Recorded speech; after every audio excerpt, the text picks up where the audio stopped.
Have you ever wondered what you would get if you crossed a school teacher with a vampire hunter? You would get a character that almost always has a plan, rarely curses, but is willing to rip your heart out. The fantasy novel Blood Magic by R.L. Collins has been released on Amazon. Welcome to Blood Magic, the podcast.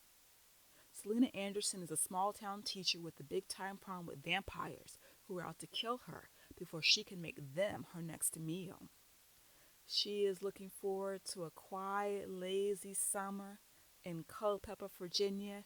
At least this is her plan until three strangers enter her life in one day. Welcome to episode number 3 as we travel from the prologue set in Warrenton, Virginia, and begin chapter 1 in Culpeper. Death had found me and catapulted me into a series of events that would make me question my own humanity. I just didn't know it yet. It was almost midnight and I was rushing through the sliding glass doors of Culpeper Regional Hospital's emergency room. The matronly nurse at the registration desk turned her brown eyes to me. The smile of greeting froze on her thin lips. I'm here to see my parents, Bill and Selina Anderson. I was told they were in a car crash and they're being treated here, I said as I gripped the edge of the beige desk in my cold, sweaty hands. Your name? Selina Anderson. The nurse averted her eyes to the computer screen. She punched a few keys. Mrs. Anderson is in room 309, and Mr. Anderson is in room 314. Both rooms are on the 3rd floor. You can take the elevator here, turn right when you get off at the 3rd floor, she said, gesturing at the silver doors of the elevator next to us. I thanked her and stepped aside to the elevator. The doors opened and doctors and nurses filed out deep in conversation. They took one look at me and stopped talking. I waited for them to clear out of the way, then I walked into the elevator immediately, pressing the button to the 3rd floor. The walls were mirrors. I was boldly presented with my own reflection. A cream and green just deal with the t-shirt was turned inside out and backwards. The white tag waved under my chin like a flag. My jeans were caked with dirt and grass stains from working in the garden earlier that afternoon. My jet black hair was still in plaits that hung down to my shoulders from beneath a red baseball cap. My cocoa skin had a gray tint to it from stress. I couldn't be bothered. I just wanted to see my parents and make sure they were going to be okay. The ride to the 3rd floor was smooth and noiseless. Once the doors opened, I took the right as the nurse instructed. According to the directional signs, I didn't have to venture far before I was close to room 309. Alarms began blaring. I heard the code blue call overhead. Nurses and 2 doctors practically ran me over as they ran to the distressed patient, pulling their cart full of medical equipment. I flattened myself against the nearest wall. That's when I saw the wall plaque for 309. That was also the room where the hospital team rushed to help my mother. My heart dropped into my stomach and an icy chill swept up my spine. I ran into the room trailing after the medical staff. I stood frozen in the doorway. I hardly recognized my mother. Her dark chocolate face was a swollen mess of bruises and cuts. Her upper torso was swaddled in stark white bandages. She was hooked up to more tubes and machines than I could count. They were all blaring. A nurse pulled a tube out of her mouth. It was replaced with a bag that covered her nose and mouth. My mother wasn't breathing on her own. A young male Asian doctor began chest compressions. I crumpled to the floor and held on to the door frame. I closed my eyes. When I opened them again, the doctor was applying a defibrillator. A middle-aged gray nurse saw me and rushed over to me. She asked me who I was. That's my mother, I croaked. Understanding softened her face, and she helped me up and led me out of the room to a bench across the hall. She took both of my hands in hers and gripped them tight. You need to stay here. Let us do our work. You can talk to her later, she whispered fiercely. Then she disappeared back into the room. I sat there. I waited. I don't know how long I was there. It felt like hours. but really I knew it had been minutes. I heard the doctor call my mother's time of death, 12:08 a.m. I sagged in despair. I covered my face in both hands and cried wordlessly. My father. Someone had to tell him. I used the back of my hands to dry my face. I straightened up. I had to be strong for Dad. I found a bathroom where I could clean myself up. I splashed cold water on my face, erasing the tear tracks.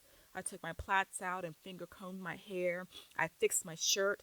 The jeans couldn't be helped. I'd done the best I could do. I walked out. At room 314, I put on a ghost of a smile. I was relieved to see that my dad looked better. He appeared to be sleeping. He had a bandage around his head. He only had a few cuts and bruises on his bronze face. He didn't appear to be in distress. I pulled up a chair to his bed. I put my hand over his as it lay folded across his chest. He turned to me. His eyes slit open. "Selina," he breathed and tried to smile. "Hi, Dad. I got here as soon as I could." I was smiling back. "Don't worry, Princess. You are just in time." "What happened?" "I decided to take your mother out for our anniversary. We went to the elegant Italian restaurant on Matheson Street." He turned away for a moment to cough. "We had a marvelous time. I really pulled out all the stops. Flowers, four-course meal. There was a piano player, and we danced while he played romantic tunes. It was a perfect night. Then we headed home." He paused and squeezed his eyes shut. We were a mile from the house on Smith Street when the truck jumped the median. It ran right into us. I lost consciousness. When I woke up, I was here. I squeezed his hand. "Have you seen your mother? How is she?" I looked into his deep brown eyes and I couldn't tell him. The words died in my throat. My father's eyes widened and welled up. He knew. Without words, he knew. I reached deep inside myself. I had to do it. I didn't want the news coming from the hospital staff.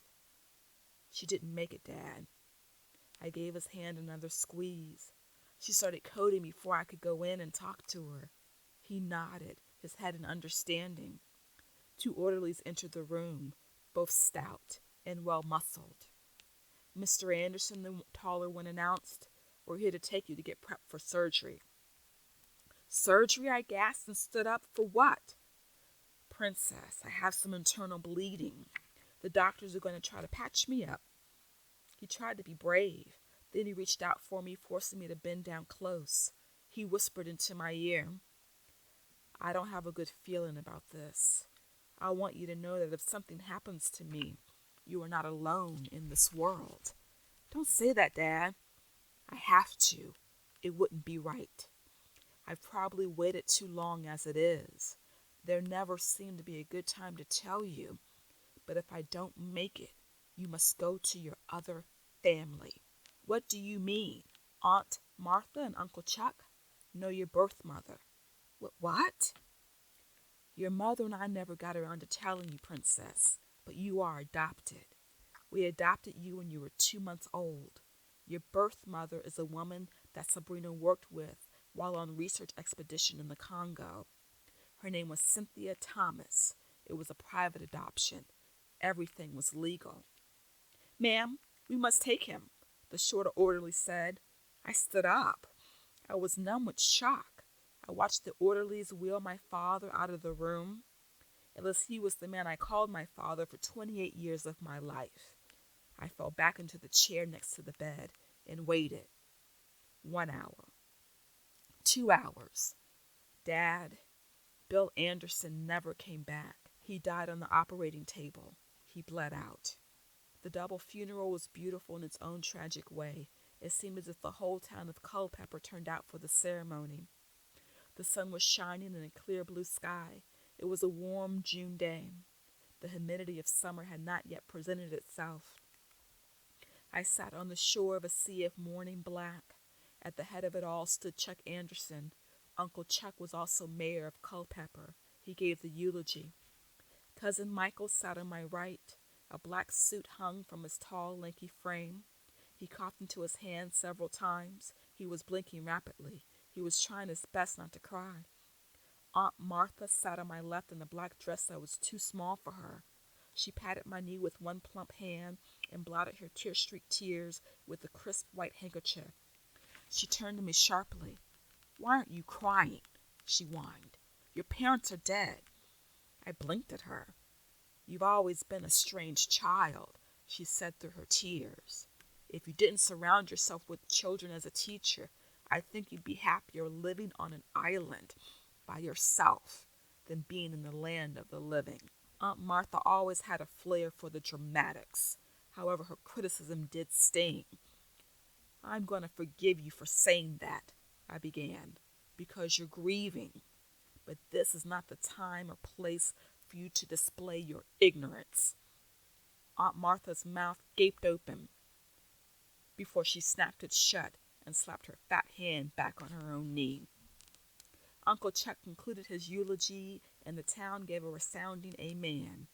I stood up and made my way to the polished mahogany caskets with the family procession.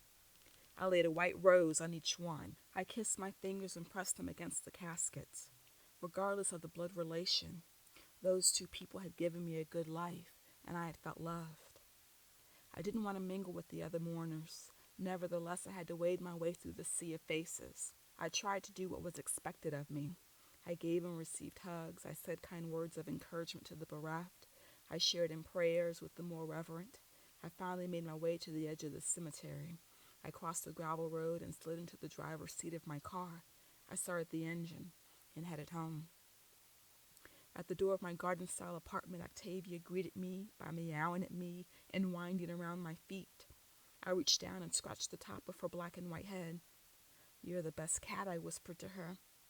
I dropped my mail and keys and purse and the curio by the door. I made my way through the living room to the bedroom. There I stripped out of my funeral clothes and exchanged them for a yellow tank top and matching sweatpants. In the bathroom, I washed off my makeup and braided my hair. It was late Thursday afternoon, but I wasn't going anywhere else. Plus, I had to work tomorrow. It was the last day of school before summer vacation. I look forward to the annual 5th grade graduation ceremony. My part was to get the awards for the best creative writers. I went into the kitchen. I noted the blue and green decor and wondered if it was time to redecorate.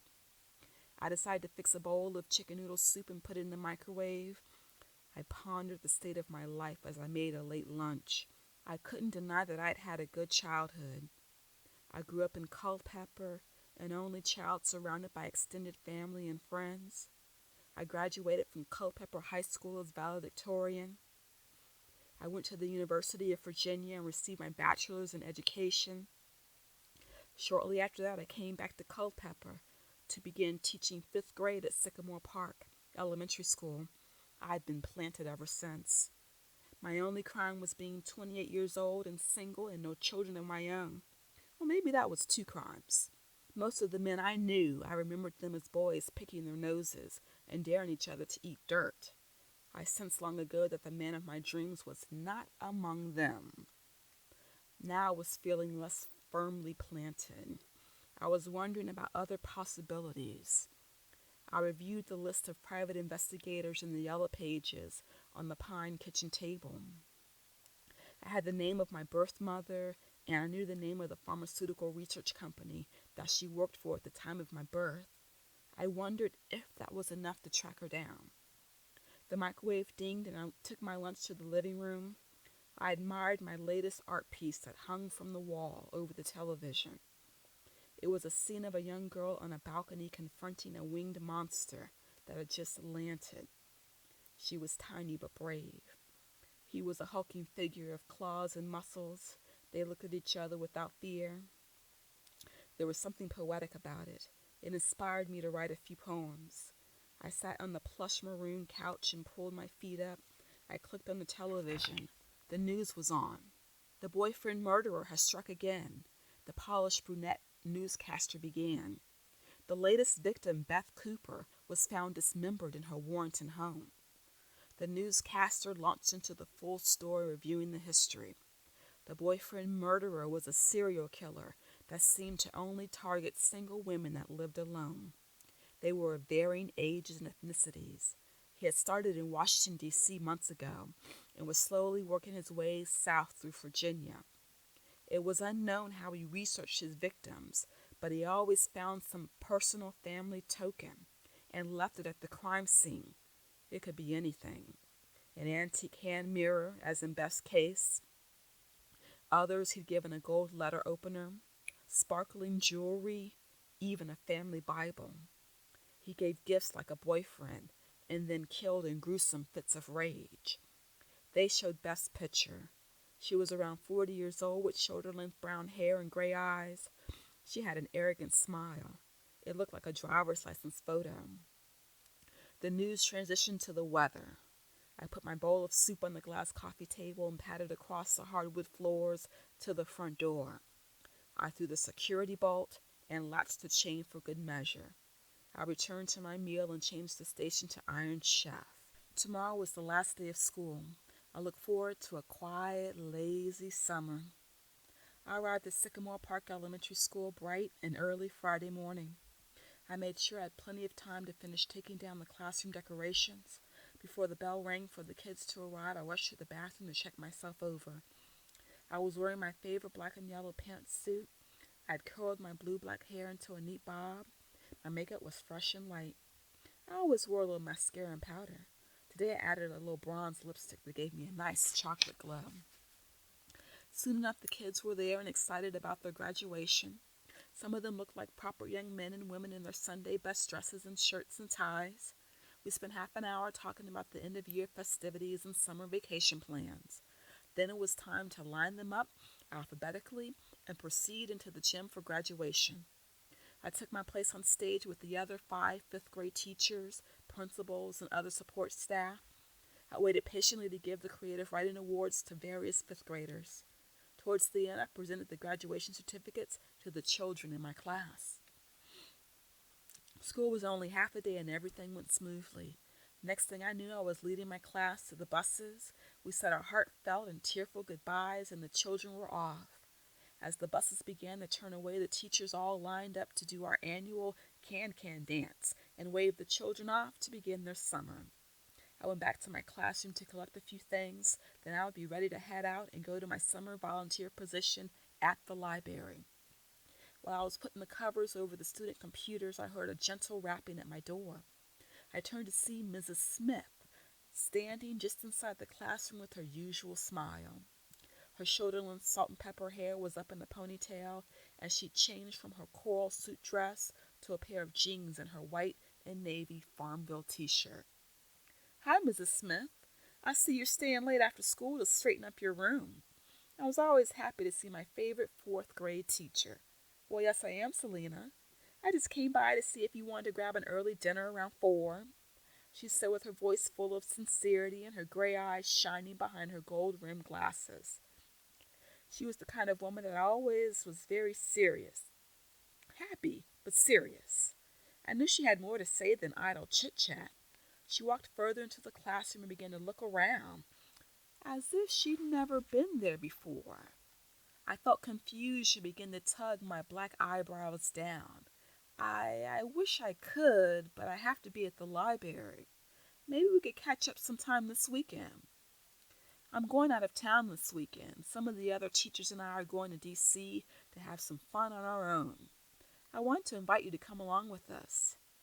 She was steadily walking towards me until she grabbed both my hands and held them tight. She gave me a smile that looked almost like a sneer. The instant she touched me, I smelled death like a warm, fetid breeze. It assaulted my nostrils and I almost choked. I could hear waves crashing on a beach. I had to school my features. I smiled. "Why, that's a lovely idea, but I won't be available," I said in my most firm and professional tone and pulled my hands free. I left her standing there as I grabbed my purse and car keys.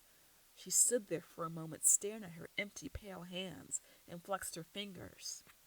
Once safely to the door, I called out my farewell to her, and I was out of there. Once on the road, I turned up the air conditioning and turned to my favorite classical music radio station. I had to release some tension. I felt sweat began to trickle down my temple probably ruining my makeup. Whatever happened with Mrs. Smith, I had to shake it off.